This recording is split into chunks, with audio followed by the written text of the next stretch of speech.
What's up, everybody? I'm about to show you how I go from this to this. Yes, my wash and go routine. So keep watching for all the deets. All right, so the first thing that I do, obviously, is wash my hair. So I want to make sure that my hair is super saturated. So this part may take like a few minutes, but I really want to make sure that my hair is drenched. So now that my hair is completely saturated, it's time to cleanse it. So I'm going to be using the TGIN Moisture Rich Sulfate Free Shampoo. I really love using this shampoo because it doesn't strip my hair of the moisture and it doesn't leave it feeling like super dry. It still keeps it moisturized but cleanses it at the same time. And as you can see, I'm only cleansing my roots. I typically don't pull the shampoo through my whole entire head unless it's like extremely dirty. But typically I just cleanse my roots, and then when I rinse out the shampoo will run down the rest of my hair, which will clean it. And I do that simply because the shampoo can strip a lot of moisture from your hair, and especially with my hair being super curly, the moisture from my scalp will take a while to get all the way to my ends. So I just like to retain as much moisture on my ends as possible. So now I'm rinsing the shampoo out, and as you can see, it runs all the way down to my ends, cleansing it a little bit, but not too much. So I only apply the shampoo to my hair one time. Once the shampoo is thoroughly rinsed out, now I can condition and detangle. Now what I'm about to do next is very important. I am sectioning my hair off into 2 equal parts, left and right. This is super important because this will make detangling a lot easier. To condition, I'm going to be using Trader Joe's Nourish Spa Conditioner. This conditioner is bomb. It gives my hair so much slip. Like literally when I put this in my hair, the tangles literally melt away. And this conditioner is literally only $3. So I rack up on it because I use a lot of it. And you want to make sure that you're using an ample amount of conditioner to make the process a lot smoother. If you're on your natural hair care journey, you know by now that detangling can be a pain. And luckily, it didn't take me that long to detangle in this video, but sometimes I will be in the shower for like 30 minutes just detangling. So I like to use a conditioner that has a really good slip to make the detangling process a lot faster. Now to detangle, I'm going to use a wide tooth comb. I noticed that the wide tooth comb keeps my curls separated.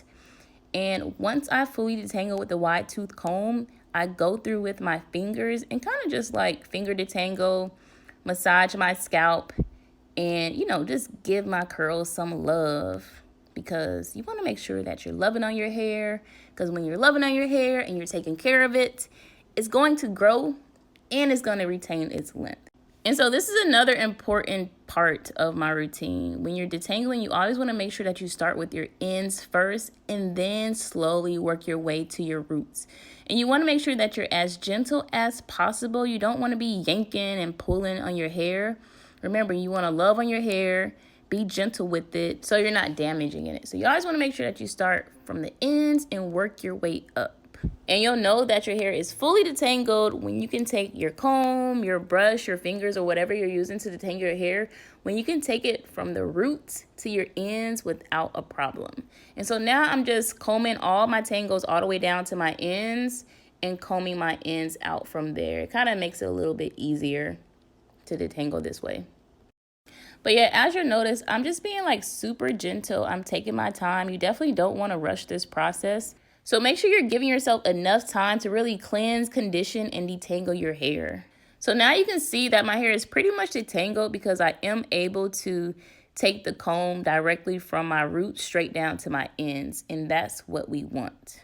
Now, if you find yourself having to break your hair off into more sections, that's totally fine. I used to break my hair off into 4 sections when I first started my curly hair journey to make it a lot easier to detangle. So if you have to do that, that's totally fine. So now that my hair is fully detangled with the comb, I'm going to take my fingers and rake it through my hair to kind of just like massage my curls a little bit before I move on to the other side. So now I'm just going to go ahead and speed up this next part because I'm doing the exact same thing just on the other side. So I'm detangling with the comb, starting at my ends first and then working my way up to my roots, making sure everything is fully detangled, section off into smaller pieces if needed. And then once I fully detangled, take my fingers, rake it through, and massage my curls. Now that my hair is fully cleansed, conditioned, and detangled, I'm going to rinse that conditioner out so that I can apply my deep conditioner. Now, deep conditioning is a step that I rarely skip out on. This is very important, especially if you're trying to retain your length. You want to make sure that your hair is super moisturized as much as possible.